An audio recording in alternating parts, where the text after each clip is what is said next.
12 de diciembre de 1944. Kraków, Polonia. La ciudad ya no parecía una ciudad. Era un cuerpo sin vida. Las calles vacías estaban cubiertas de ceniza y restos de piedra, y los edificios, abiertos por bombas y fuego, se levantaban como esqueletos bajo un cielo pesado y gris. No había civiles, no había señales de vida.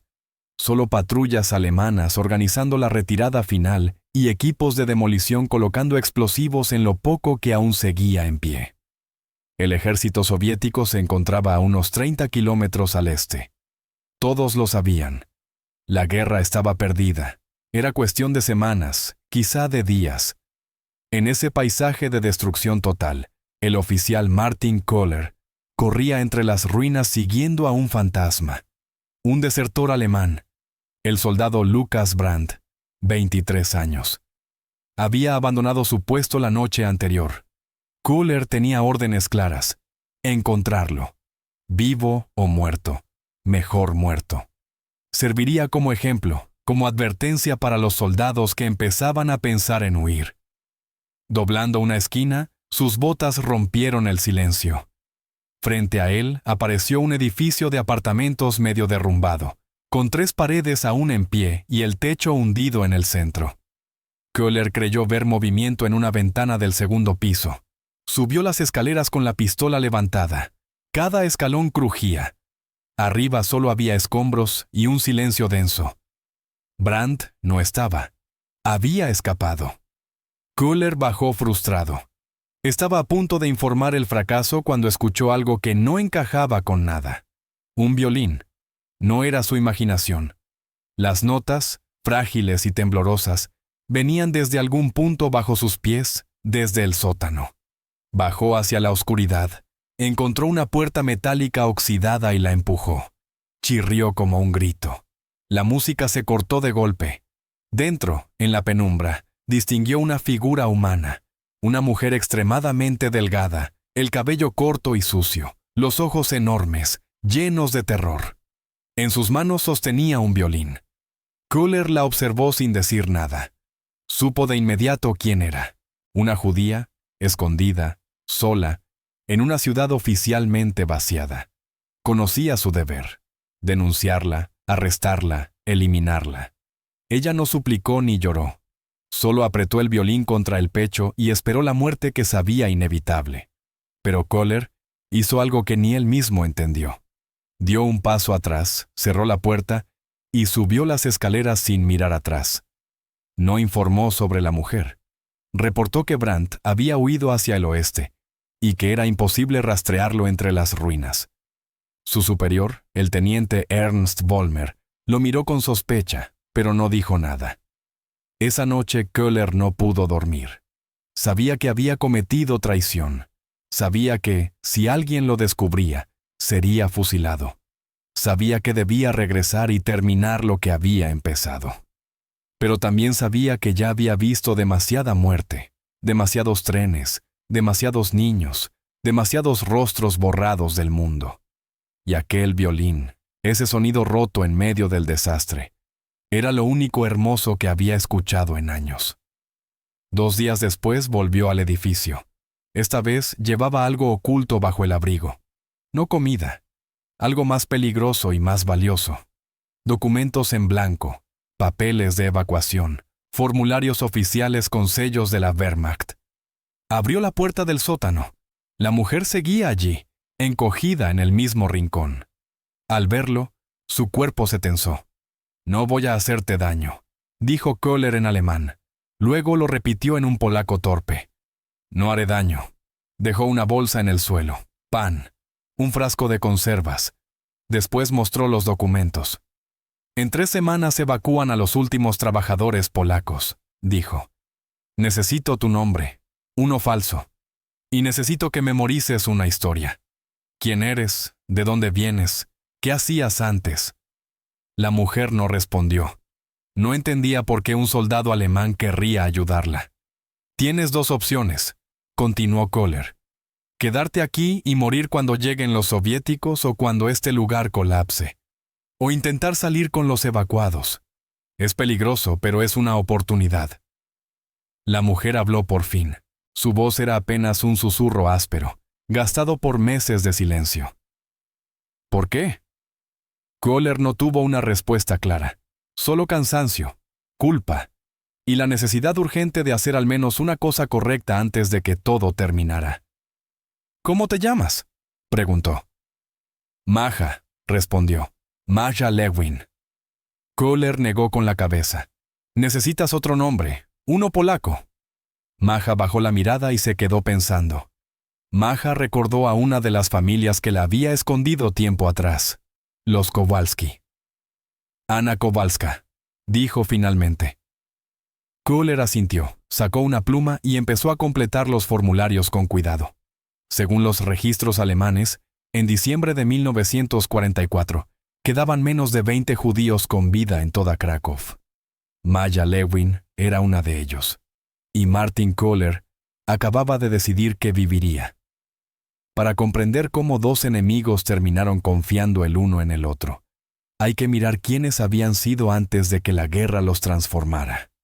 Maja había nacido el 15 de marzo de 1917 en el distrito de Muranov, en Varsovia. Su padre, Samuel Rosenfeld, tenía un pequeño taller de sastrería en la planta baja del edificio donde vivían. Confeccionaba trajes para abogados, profesores universitarios y médicos. Era un artesano respetado. Su madre, Esther, enseñaba literatura polaca a hijos de familias acomodadas.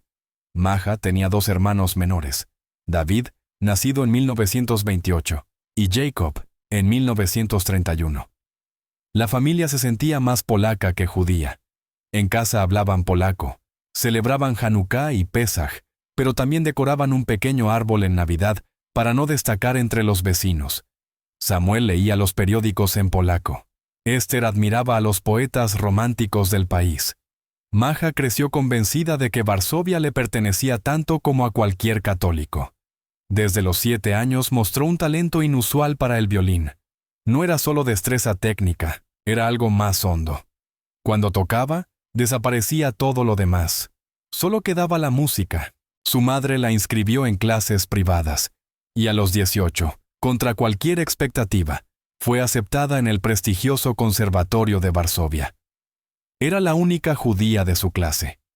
Algunos profesores la observaban con recelo, varios compañeros la ignoraban, pero cuando tocaba, el silencio se imponía. El talento no entiende de religiones.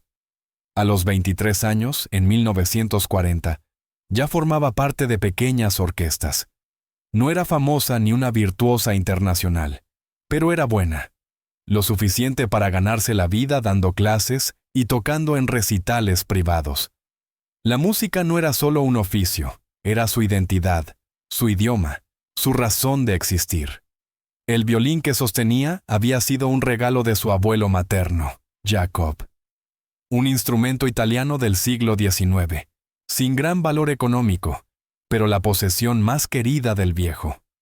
Se lo entregó el día en que Maja se graduó del conservatorio, 2 años antes de morir. Con lágrimas en los ojos le dijo: «La música es lo único que nadie puede quitarte. Pueden quitarte la casa, el dinero, incluso el nombre. Pero si llevas la música dentro, siempre serás libre». Qué equivocado estaba el abuelo Jacob. El 1 de septiembre de 1939, a las 4:45 de la madrugada, las bombas alemanas cayeron sobre Varsovia. Maja dormía cuando escuchó la primera explosión. Pensó que era un trueno. Luego vino la segunda, la tercera, la cuarta. Cuando salió a la calle con su familia, el cielo estaba cubierto de humo y las sirenas lo llenaban todo. La ciudad resistió 28 días. 28 días de bombardeos constantes, de edificios derrumbados, de cuerpos sepultados bajo los escombros. Para cuando los tanques alemanes entraron el 1 de octubre, más de 20.000 civiles habían muerto. Los primeros meses de ocupación fueron engañosos. La vida continuó, aunque reducida. El padre de Maja siguió trabajando, con menos clientes. Su madre mantuvo algunas clases, aunque cada vez más familias rechazaban que una profesora judía enseñara a sus hijos. Maja seguía tocando en reuniones privadas, pero cada semana llegaba una nueva orden. Y con cada orden, el mundo que conocía se hacía un poco más pequeño. En octubre llegó la primera orden. Todos los judíos debían registrarse. En noviembre, se prohibió el uso del transporte público. En diciembre, ya no se podía caminar por varias calles principales. En enero de 1940 quedó vetado entrar a teatros, cines y parques. En marzo, cambiar de residencia sin permiso pasó a ser ilegal. Y en junio llegó la señal más visible: el uso obligatorio de un brazalete blanco con una estrella azul de David. El padre de Maja se lo colocó con dignidad y dijo que no se avergonzaba de quién era, aunque su madre notó cómo le temblaban las manos. En noviembre de 1940, las autoridades alemanas sellaron el gueto. 380.000 judíos confinados en apenas 3,4 kilómetros cuadrados, más de 100.000 personas por kilómetro. Familias enteras apretadas en una sola habitación, 10 o 12 personas compartiendo un baño. El hambre apareció en cuestión de semanas. A la familia Rosenfeld le asignaron una habitación en la calle Novolipie, 6 metros cuadrados para 5 personas. La cocina era común con otras 4 familias, el baño, con 8. El padre de Maja dejó de trabajar porque ya nadie encargaba trajes elegantes. Su madre intentó dar clases clandestinas, pero casi nadie podía pagar. David y Jacob, de 12 y 9 años, recorrían las calles buscando restos de comida. Maja tocaba el violín en cafés clandestinos del gueto, espacios pequeños y oscuros donde la gente se reunía para recordarse que seguían siendo humanos. Interpretaba a Chopin, Vivaldi, Mozart, a veces tangos, a veces canciones en yidis que su abuelo le había enseñado. No cobraba dinero, le pagaban con comida, un trozo de pan, algunas papas, una vez medio kilo de harina que hizo llorar a su madre. Durante 2 años, el gueto fue un infierno lento. El hambre era constante y dolorosa. Maja veía a su madre adelgazar semana tras semana, a sus hermanos envejecer de golpe. David se volvió callado. Jacob dejó de jugar. Su padre pasaba horas sentado en la única silla, mirando la pared. Las enfermedades se propagaban sin control. Tifus, disentería, tuberculosis. Cada mañana pasaban carros recogiendo cuerpos, a veces cientos, apilados en las esquinas bajo periódicos viejos. El cementerio ya no tenía espacio y comenzaron las fosas comunes. Los niños sufrían más. Maja los veía a diario, de 6, 7, 8 años, con piernas delgadas y vientres hinchados. Algunos mendigaban, otros intentaban pasar comida desde el lado polaco por agujeros del muro, y eran fusilados al intentarlo. En julio de 1942, empezaron las deportaciones masivas a Treblinka. Dijeron que era trabajo en el este, que las familias se reunirían pronto. Todo era mentira. Los trenes iban directo a las cámaras de gas. La familia de Maja fue capturada el 14 de agosto de 1942, al amanecer. Hubo gritos, botas subiendo escaleras, golpes en las puertas. Su padre los reunió y prometió que se quedarían juntos, pero no pudieron. Los soldados los arrastraron a la calle, al sol implacable, al olor espeso de sudor y miedo, rumbo a la Umschlagplatz, donde esperaban los vagones. Entonces, un hombre de la policía judía del gueto, Marek Konero, a quien Maya había visto en los cafés, la sujetó del brazo y le dijo que venía con él. Ella se negó. Quería quedarse con su familia. «Si te quedas, mueres», insistió. Su madre la empujó con la voz rota. «Vive por nosotros». Konero habló con un guardia alemán sobre músicos necesarios para talleres. El guardia hizo un gesto y Maja fue apartada. Su madre gritó su nombre. Su padre intentó volver. David y Jacob lloraban. Los golpearon y los empujaron al vagón. Maja vio a su padre caer, levantarse a patadas, y a su familia desaparecer entre cuerpos apretados cuando las puertas se cerraron y el tren partió. Nunca los volvió a ver. Permaneció en el gueto otros 8 meses, pero ya no era la misma. Tocaba de forma mecánica, comía lo mínimo para no morir, dormía sin soñar. Cada mañana esperaba despertar de una pesadilla, y cada mañana la realidad volvía a caerle encima. Para abril de 1943 quedaban menos de 60,000 personas. Los que seguían con vida sabían que no habría salvación y que las deportaciones continuarían hasta que no quedara nadie. Fue en ese punto cuando los jóvenes de la resistencia decidieron que ya no podían esperar más. En la madrugada del 19 de abril de 1943, a las 2 en punto, estalló el levantamiento del gueto. Las primeras unidades alemanas que intentaron ingresar se toparon con disparos y bombas Molotov. Durante unas horas, la idea de resistir pareció posible. No lo era. Los alemanes volvieron con tanques, artillería pesada y lanzallamas. Incendiaron el gueto edificio por edificio, lanzaron gases tóxicos a los sótanos y volaron los búnkeres con dinamita. La rebelión se sostuvo durante 28 días. Para el 16 de mayo, todo era ceniza. De los 60,000 judíos que quedaban, apenas unos cientos lograron huir por los túneles del alcantarillado.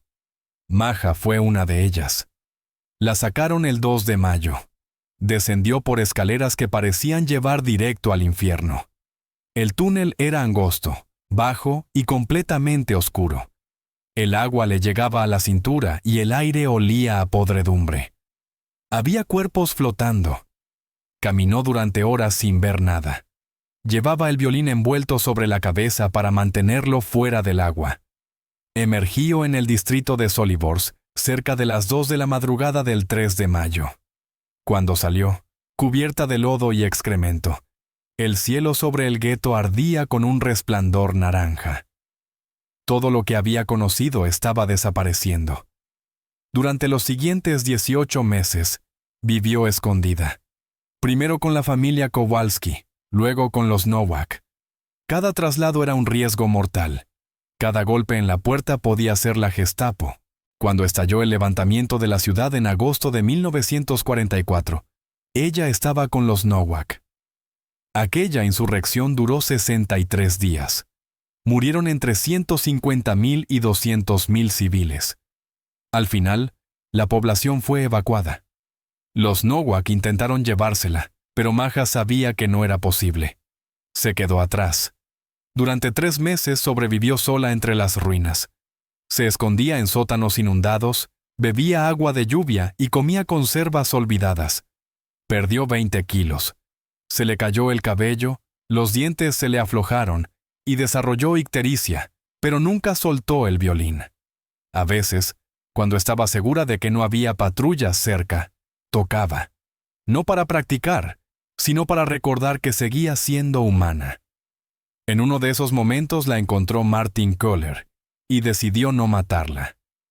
Martin había nacido el 12 de marzo de 1899 en Celle, Alemania. Era el segundo de 4 hermanos en una familia de clase media educada. Su padre, Wilhelm Köhler, enseñaba latín y griego en una escuela secundaria. Su madre, Margarete, trabajaba en la biblioteca municipal. Eran católicos practicantes, conservadores, pero no fanáticos. Martín creció rodeado de libros. Su padre creía que la educación llevaba a una vida mejor, que los clásicos enseñaban virtudes eternas, y que un hombre instruido era un hombre civilizado. Martín leyó a Platón en griego, a Cicerón en latín, a Goethe, Schiller y Kant en alemán. Fue un estudiante brillante.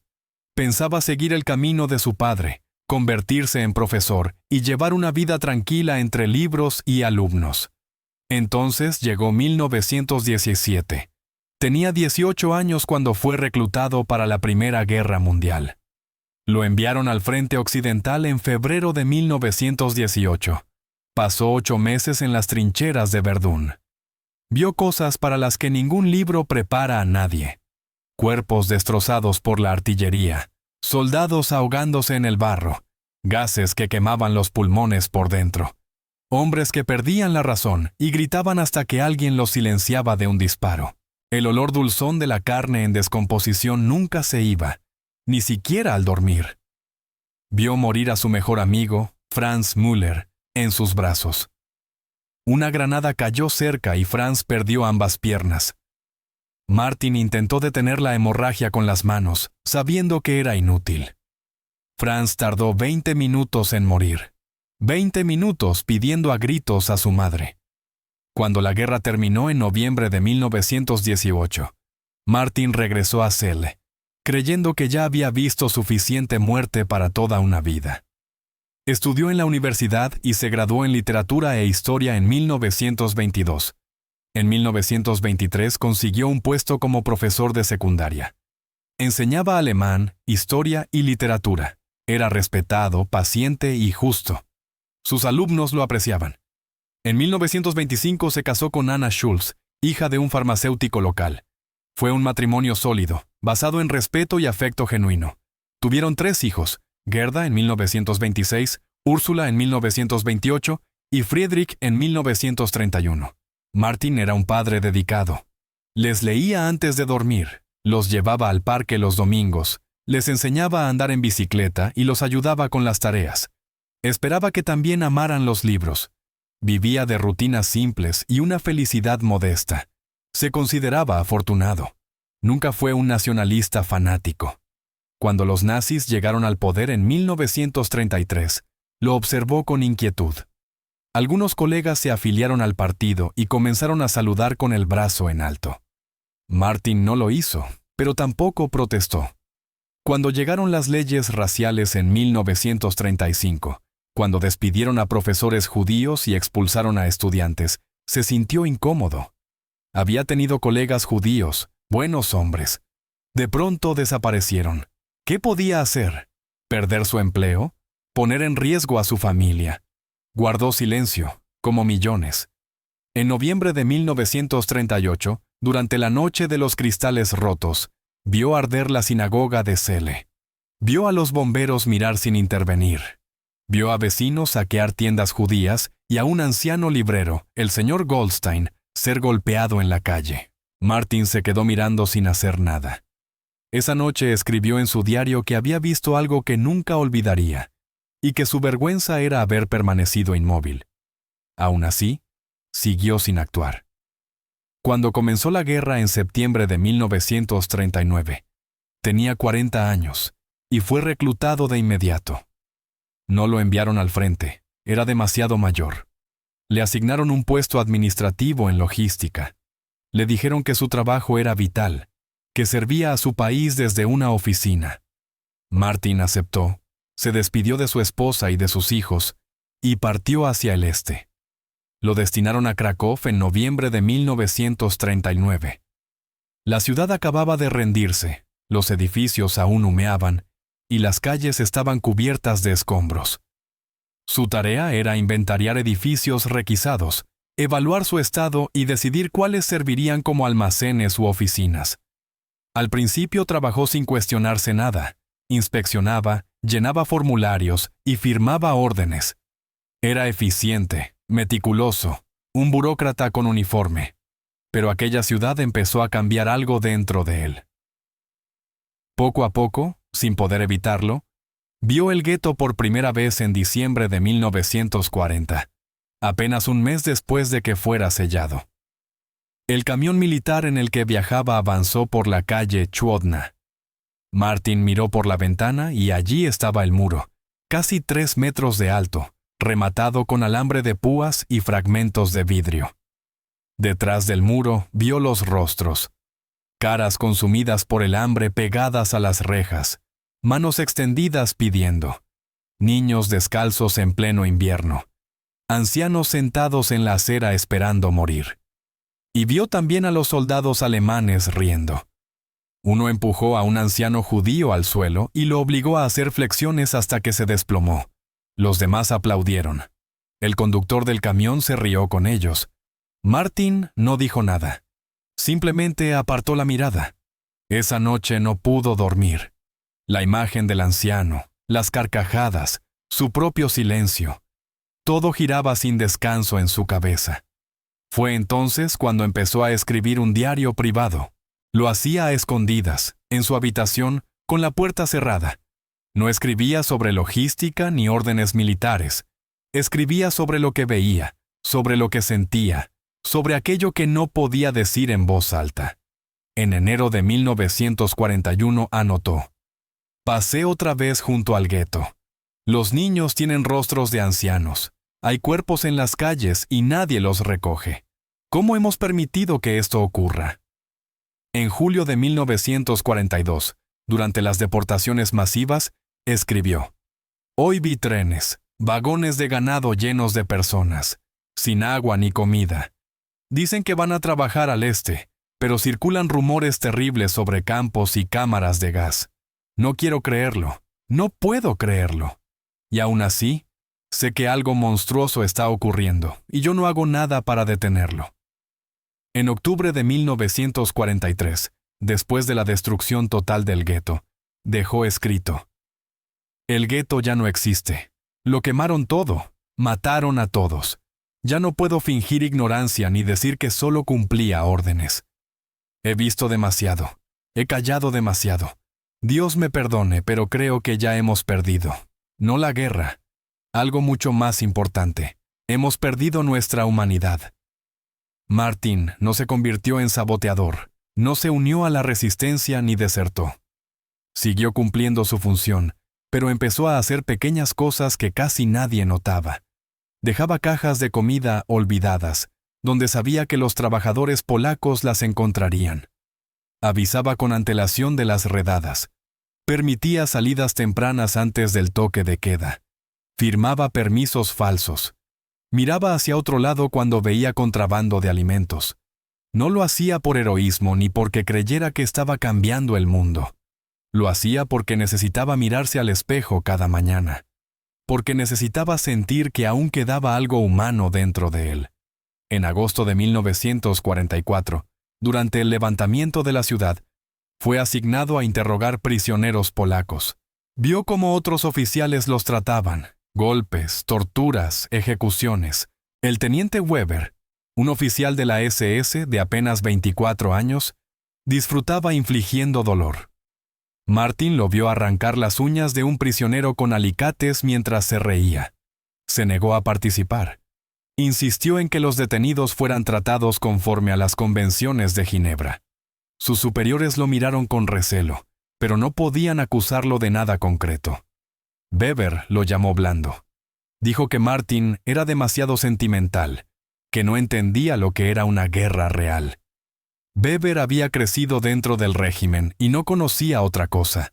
Para él, los eslavos eran subhumanos, los judíos una plaga, y los alemanes que los ayudaban merecían morir. Para diciembre de 1944, Martin sabía que todo estaba acabado. El ejército soviético estaba a menos de 30 kilómetros. La retirada era inevitable. Era cuestión de semanas, quizá de días. Su tarea consistía ahora en inspeccionar los últimos edificios utilizables antes de la evacuación final. Fue durante una de esas inspecciones, el 12 de diciembre de 1944, mientras perseguía a un desertor alemán, cuando escuchó un violín entre las ruinas, encontró a Maja y comprendió que ya había mirado hacia otro lado demasiadas veces en su vida. Durante las 2 semanas siguientes, regresó al sótano 5 veces. Cada visita era un riesgo calculado. Cada una podía ser la última. Primera visita, 14 de diciembre. Martin volvió 2 días después del primer encuentro. Esta vez no llegó con las manos vacías. Traía pan negro, un frasco de conservas y 2 manzanas que había guardado de su propia ración. Las puso dentro de una bolsa de tela y caminó hasta el edificio de la calle Ogrodowa. Empujó la puerta del sótano y entró. Maja seguía allí, encogida en el mismo rincón. Al verlo, su cuerpo se tensó de inmediato. Esperaba la muerte, esperaba una trampa, esperaba una traición. «No voy a hacerte daño», dijo Martin en alemán. Luego lo repitió en un polaco torpe. «No haré daño». Dejó la bolsa en el suelo, cerca de la entrada. Después, sacó los documentos en blanco que había sustraído de la oficina administrativa.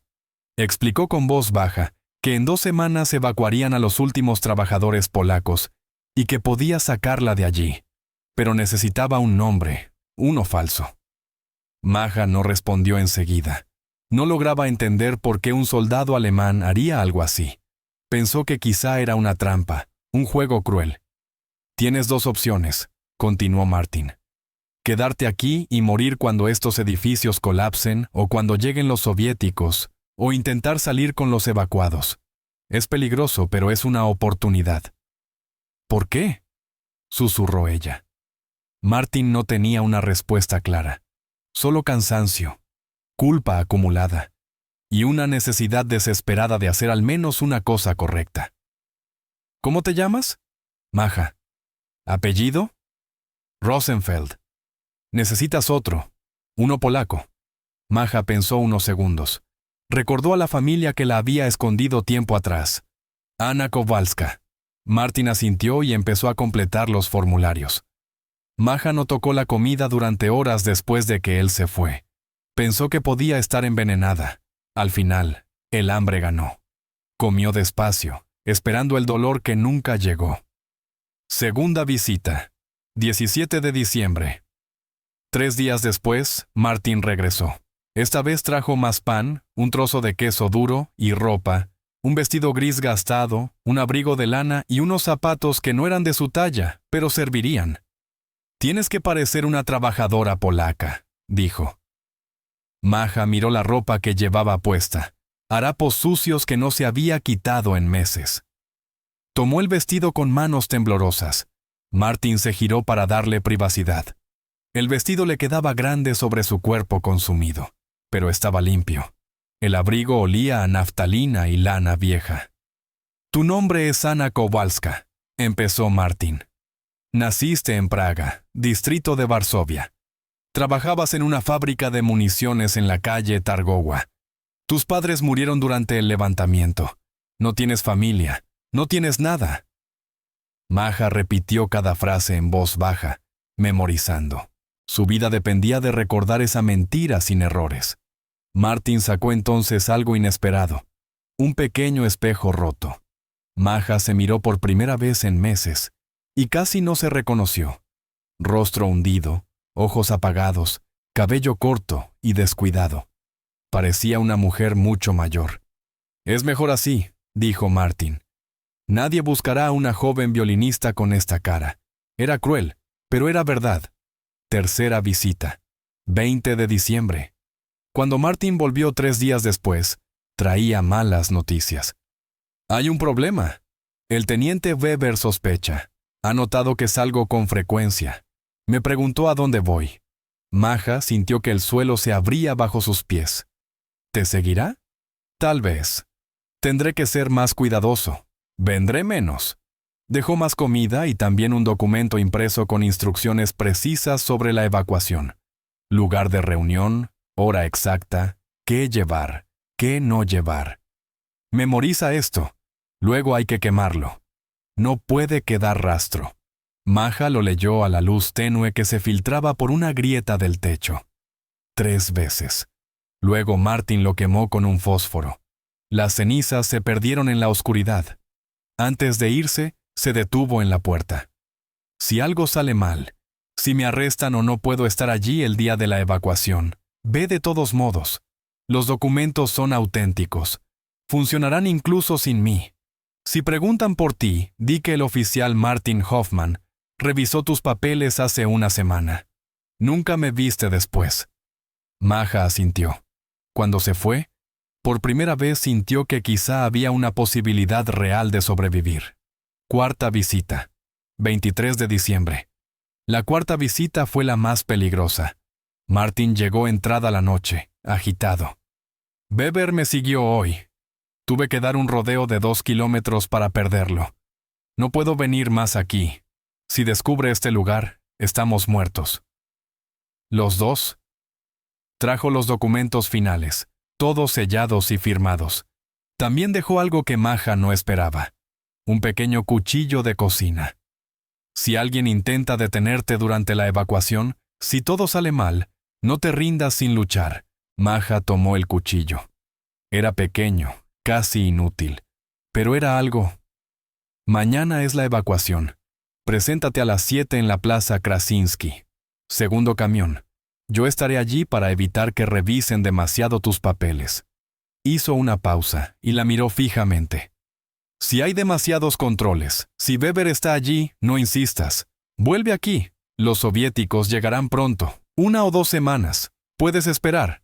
¿Y tú?, preguntó Maja. Martin no respondió. Ambos conocían la respuesta. Quinta visita. 24 de diciembre. La quinta visita nunca debió ocurrir. Martin llegó muy temprano, el día de la evacuación. Traía más comida que de costumbre y un termo con sopa caliente. También llevaba una carta. No era para ella, era para su esposa, Ana, en Alemania. Se la mostró solo un segundo, sin entregarla. Quería que ella viera su nombre completo. Martin Hoffmann, Kassel. Si sobrevives y alguna vez necesitas algo, búscame a mí o a mi familia. Por primera vez en semanas, Maja habló más de unas pocas palabras. ¿Por qué haces esto? ¿Por qué arriesgas todo por mí? Martin guardó silencio y luego respondió con voz agotada. Porque necesito creer que todavía puedo hacer algo bueno. Porque llevo este uniforme, pero no quiero ser lo que representa. Y porque, si sobrevivo, quiero mirar a mis hijos a los ojos y decirles que al menos una vez intenté hacer lo correcto. Hizo una pausa. Mi hija Gerda tenía 14 años cuando me fui. Tocaba el violín. Cuando te escuché aquí, entre las ruinas, por un momento pude creer que el mundo aún tenía belleza. Era la confesión más íntima que había hecho en años. Nos vamos en 3 horas. A las 7. Estaré allí. Maja asintió. Martin se levantó y, ya en la puerta, se detuvo sin girarse. Si algún día nos volvemos a encontrar, me gustaría escucharte tocar otra vez. No aquí, en un escenario real, con luz, con gente, con vida. Se fue. Y fue justo entonces, mientras subía las escaleras del sótano, cuando oyó botas. No estaba solo. Martin sacó su pistola y avanzó despacio. Al llegar al primer piso vio la silueta. Era el teniente Otto Weber, con una sonrisa fría. Oficial Hoffmann, dijo despacio. Qué curioso encontrarlo aquí tan temprano, tan solo en Nochebuena. La sangre de Martin se heló. Oficial Hoffmann, repitió Weber, y además, con compañía. Miró a Maja con desprecio y luego a Martin. ¿Sabe cuál es el castigo por ayudar a judíos? Ella no es judía, respondió Martin con firmeza. Es una trabajadora polaca, Anna Kowalska. Estaba verificando sus documentos para la evacuación. ¿Verificando papeles en un sótano oscuro, solo, con comida bajo el brazo? Rió Weber. ¿Cree que soy idiota? Se acercó a Maja y la examinó con frialdad. Muéstrame las manos. Ella las extendió, temblando. Weber las observó con atención. Estas no son manos de alguien que trabajó en municiones. Son manos de pianista o de violinista. Su mirada se deslizó hasta el violín en el rincón, y sonrió. Hay una forma simple de resolver esto, continuó Weber. Si de verdad es polaca, sabrá el Padre Nuestro en polaco. Recítalo. El sótano quedó en un silencio absoluto. Maja sí lo sabía. Sus protectores polacos se lo habían enseñado justamente para un momento como este. Pero su mente se vació. El terror la dejó inmóvil. Empezó a recitar con voz rota, apenas un hilo. Más fuerte, ordenó Weber. Maja intentó continuar, pero Weber la cortó de inmediato. Suficiente. Ese acento es horrible. Es judía. Levantó la pistola y la apuntó a Maja. Espere, dijo Martin. Usted, oficial Hoffmann, está bajo arresto por traición al Reich, respondió Weber. Ayudar a judíos, falsificar documentos, poner en riesgo la seguridad del ejército alemán. Sin apartar el arma de Maja, Weber sacó unas esposas del cinturón. Manos atrás, ordenó. Martin no se movió. Su cabeza buscaba salidas y todas terminaban igual. La muerte de él, la de ella, o la de ambos. Y aún así había una opción, una sola, desesperada. Martin alzó su propia pistola. No hacia Maja, hacia Weber. Baje el arma, teniente. Weber soltó una risa corta. ¿Me está apuntando? ¿A un oficial superior de las SS? Esto es mejor de lo que pensé. No solo traición, ahora también motín. Baje el arma, repitió Martin. Su voz era tranquila, pero había algo definitivo en ella. Algo que Weber percibió. Durante un instante, los dos se apuntaron en el sótano oscuro. Maja, congelada en su rincón, era una testigo muda de lo que parecía inevitable. «Si me dispara», dijo Weber con calma, «se convierte en asesino y desertor. No volverá a ver a su familia. ¿De verdad vale tanto la vida de esta judía?» Martin no respondió. Tampoco bajó el arma. Weber calculó. Era más joven, más rápido, pero Martin ya lo tenía alineado. Si Weber intentaba disparar primero, podían morir los dos. Finalmente, Weber habló. «Un trato. Usted baja el arma. Yo dejo ir a la mujer y solo lo arresto a usted. Juicio militar. Quizá prisión. Tal vez no ejecución». «Mentira», dijo Martin. «Probablemente», admitió Weber. «Pero su familia no sabrá que murió por una judía. Puedo arreglar el informe. Diré que murió en combate. Tendrán pensión. Sus hijos creerán que fue un héroe. Era una oferta cruel, pero práctica. Morir como traidor, manchando a su familia, o morir honorablemente ante el mundo, aunque él supiera la verdad». «¿Y ella?», preguntó Martin. «Tiene mi palabra de oficial. La dejo ir». «Su palabra no vale nada». «Entonces no hay trato». El silencio se estiró. 30 segundos. 1 minuto. Maja apenas respiraba. Al final, Martin bajó su pistola un poco. «Suéltela primero». «¿No? Entonces no hay trato». Weber gruñó, frustrado, y bajó su arma apuntándola al suelo. «Vete», le dijo a Maja. Maja no se movió al instante. Miró a Martin. Sus ojos decían demasiadas cosas para caber en palabras. Gratitud, culpa, horror de que alguien fuera a morir por ella. «Vete», repitió Martin, más suave. «Vive. Eso es lo único que importa». Maja agarró el violín, pasó junto a Weber, que la miraba con asco. Subió las escaleras y salió del edificio. Corrió entre las ruinas sin mirar atrás. Cuando desapareció, Weber volvió a levantar su pistola, ahora hacia Martin. Manos atrás. Martin obedeció. Weber le puso las esposas y apretó hasta que mordían la piel. «¿Sabe qué es lo más patético?», dijo empujándolo hacia la salida. «Que ella probablemente morirá igual. Hambre, frío, derrumbes. Usted lo perdió todo por nada». «Quizá», respondió Martin. «Pero al menos lo intenté». Weber lo llevó al cuartel general. El juicio militar duró 40 minutos. No hubo defensa. Los cargos eran claros: traición, falsificación, intento de ayudar a una enemiga racial del Reich. La sentencia llegó sin demora: muerte por fusilamiento. La ejecución se fijó para el amanecer del 22 de diciembre de 1944. Martin pasó sus últimas 24 horas en una celda helada. Le permitieron escribir una última carta a su familia. No mencionó a Maja. Tampoco explicó el motivo real. Solo escribió: «He intentado ser un buen hombre en tiempos imposibles. Perdónenme por no estar ahí. Cuídense unos a otros». La mañana del 22 de diciembre fue gris, cortante, bajo cero. Martin fue llevado al patio trasero del cuartel. 6 soldados formaban el pelotón. Weber supervisaba en persona. ¿Últimas palabras?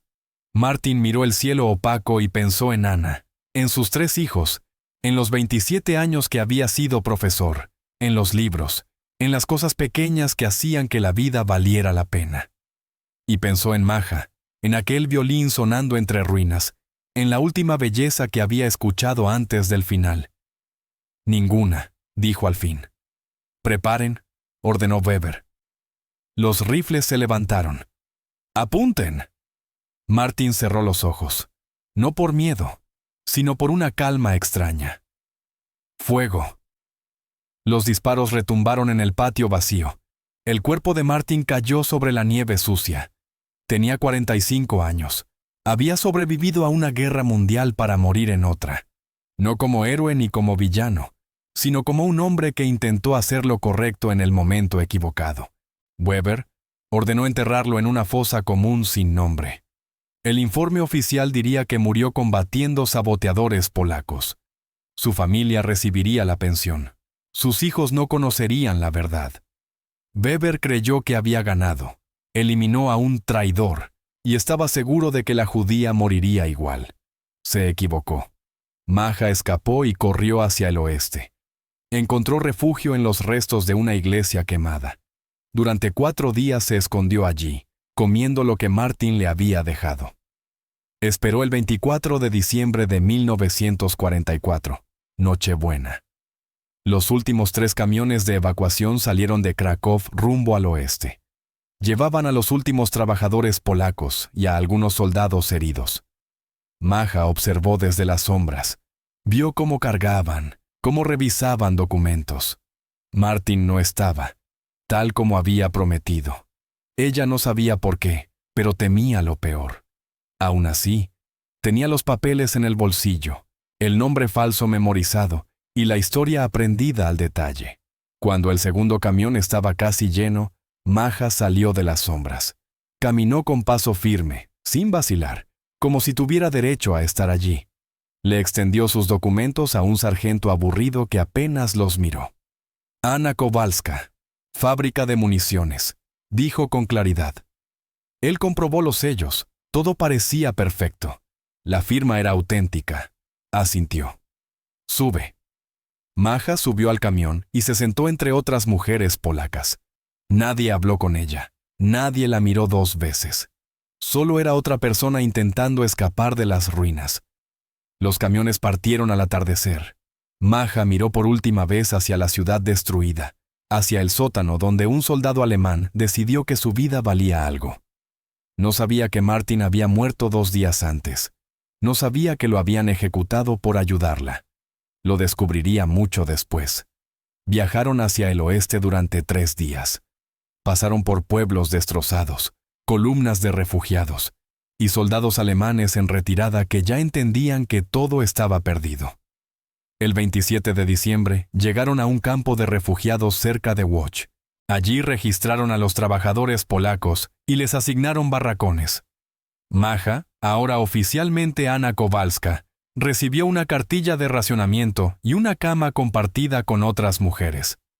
2 semanas después, el 17 de enero de 1945, el ejército soviético entró en Kraków. Una ciudad vacía, una ciudad muerta, una ciudad que los alemanes habían intentado borrar. Maja no regresó. No había nada a lo que volver. Se quedó en el campo hasta marzo de 1945. Luego, cuando se relajaron las restricciones, viajó hacia el oeste, hacia Francia, hacia una vida nueva con un nombre prestado. Durante años siguió siendo Anna Kowalska. Trabajó en fábricas, limpió casas, tocó el violín en la calle por monedas. No habló del gueto, ni de los meses entre ruinas, ni del oficial alemán que la salvó. Era demasiado doloroso, demasiado imposible de explicar. ¿Cómo decir que un hombre con el uniforme de quienes destruyeron su mundo también fue la razón por la que ella seguía respirando? En 1950, emigró a Estados Unidos y se instaló en Nueva York. Con el tiempo volvió a usar su nombre real, Maja Lewin. Tocaba en pequeñas orquestas comunitarias y daba clases de violín a niños. Vivía en un apartamento modesto en el Bronx, una vida tranquila, una vida invisible. Pero en 1961, durante el juicio de Adolf Eichmann en Jerusalén, algo se movió por dentro. Vio los testimonios por televisión. Vio cómo, por fin, el mundo escuchaba. Vio otras historias salir de la sombra y decidió que la suya también debía existir en voz alta. Escribió un testimonio para el archivo del Holocausto. Describió cómo sobrevivió, cómo un oficial alemán falsificó documentos para salvarla y dejó su nombre. Martin Köhler. Durante años no pasó nada. El texto quedó archivado, uno más entre millones. En 1973, un investigador alemán llamado Heinrich Müller Revisaba archivos militares desclasificados buscando casos de alemanes que ayudaron a judíos. Encontró el expediente de Martin Kohler. Halló el informe oficial que decía que murió en combate, pero también encontró un documento confidencial de las SS. Otto Weber lo había documentado todo: la traición, la falsificación, el intento de salvar a una judía y la ejecución por fusilamiento el 22 de diciembre de 1944. Müller contactó al archivo del Holocausto y pidió testimonios relacionados. Le enviaron el de Maja. Las piezas se encajaron. Müller viajó a Kassel y encontró a la viuda de Martín, Anna, ya con 72 años. Le mostró el testimonio de Maja y el informe de las SS. Por primera vez, Anna supo cómo había muerto su esposo. No cayó en combate, como le dijeron. Lo ejecutaron como traidor por salvar a una judía. Anna lloró durante días, pero no era solo dolor. También era orgullo. Su esposo había sido un buen hombre, hizo lo correcto y pagó el precio más alto. En 1975, Anna viajó a Nueva York. Allí se conocieron, dos mujeres mayores marcadas por la guerra. Se abrazaron en el pequeño apartamento del Bronx. «Su esposo me salvó la vida», dijo Maja. «Él habría querido que sobrevivieras», respondió Anna, «y habría querido que la música siguiera». Anna le mostró el diario de Martin, las páginas que habían sobrevivido. Maja las leyó llorando. Vio sus dudas, su vergüenza, su decisión de hacer algo humano en medio del infierno, y entendió el costo real de esa elección. En 1976, Maja presentó la solicitud formal para que Martin Kohler fuera reconocido como justo entre las naciones. Adjuntó su testimonio, el informe de las SS y el diario. Esta vez fue aprobada. El 19 de abril de 1977, exactamente 34 años después del levantamiento del gueto, Martin Kohler fue reconocido póstumamente como justo entre las naciones. Su nombre quedó inscrito en el Jardín de los Justos, en Jerusalén. La hija de Martin, Gerda, ya con 51 años, viajó a Israel para recibir la medalla. Maja estuvo allí. Tenía 60 años. Llevaba su violín. Tras la ceremonia le pidieron que tocara. Ella aceptó. Y tocó la misma pieza de Vivaldi que había interpretado en el sótano el día en que Martin la encontró por primera vez. Cuando terminó, la sala quedó en silencio absoluto. Después llegaron las lágrimas. Muchas. Porque todos entendieron que esa música era más que música. Era la prueba de que incluso en el peor infierno, un ser humano puede elegir la bondad y sacrificarlo todo por una vida que el mundo insiste en despreciar. Masha Lewin murió el 3 de abril de 1998 en Nueva York. Tenía 81 años. Fue enterrada junto a su violín. En su lápida quedó grabada una frase sencilla y exacta. Tocó para no desaparecer, y no desapareció. Martin Kohler, en cambio, fue enterrado en una fosa común sin nombre cerca de Varsovia. No hay tumba, no hay monumento, solo un número perdido en un archivo en Berlín. Pero su nombre sí está tallado en piedra en Jerusalén. Está en los archivos del Holocausto. Está en la memoria de quienes conocen esta historia. Y mientras alguien la recuerde, Martin Kohler no habrá muerto en vano. Porque esta no es una historia de héroes.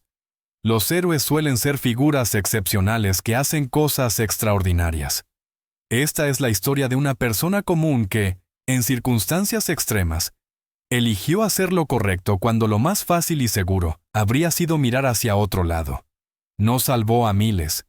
No cambió el curso de la guerra. No detuvo trenes ni abrió campos. Salvó a una sola persona. Pero para esa persona, fue todo. En diciembre de 1944, entre las ruinas de una ciudad destruida, un soldado alemán escuchó un violín y decidió que esa música, esa vida, esa mujer, todavía importaban. Decidió que salvar una vida valía más que salvarse a sí mismo. Pagó esa decisión con su vida. Fue ejecutado como traidor. Murió sin saber si Maja había sobrevivido. Murió sin saber si su sacrificio había servido de algo. Pero sí sirvió, porque Maja vivió. Y al vivir, dio testimonio. Y al dar testimonio, preservó su nombre. Y al preservarse su nombre, el mundo supo que incluso en la oscuridad más profunda puede existir luz. El mal no necesita monstruos. Le basta con personas normales que miren hacia otro lado, que digan, no es mi problema, que digan, solo cumplo órdenes. Que se pregunten, ¿qué puedo hacer yo? El bien tampoco necesita santos, solo necesita personas comunes que decidan no apartar la mirada, que digan, esto está mal, que entiendan que pueden hacer algo, aunque sea pequeño, que acepten que una vida puede valer más que su propia seguridad. Martin Köhler era un hombre normal, profesor, padre, esposo. No era perfecto. Llevó el uniforme de un ejército que cometió atrocidades. Vio crímenes y durante años no los detuvo. Fue cómplice por su silencio. Pero al final, cuando realmente importó, cuando una vida dependía de su elección, eligió correctamente. Eligió ver a un ser humano cuando el mundo le exigía ver a una enemiga. Eligió la compasión cuando el sistema pedía crueldad. Eligió el sacrificio cuando sobrevivir habría sido más fácil. Esa elección, ese instante, ese acto no borró toda la oscuridad. No salvó a todos. Pero para una mujer llamada Masha Lewin, lo fue todo. En algún lugar bajo los escombros de Varsovia, en un sótano olvidado, el eco de un violín todavía resuena. No de forma real, sino en la memoria, en las historias que se transmiten, en las lecciones que permanecen. Y mientras ese eco siga vivo, mientras esta historia se siga contando, quizá, solo quizá, la próxima persona que se enfrente a la decisión de mirar hacia otro lado o hacer lo correcto, recordarán a un profesor alemán convertido en soldado que escuchó un violín entre ruinas y decidió que una vida todavía importaba, incluso si le costaba la suya, especialmente porque le costó la suya.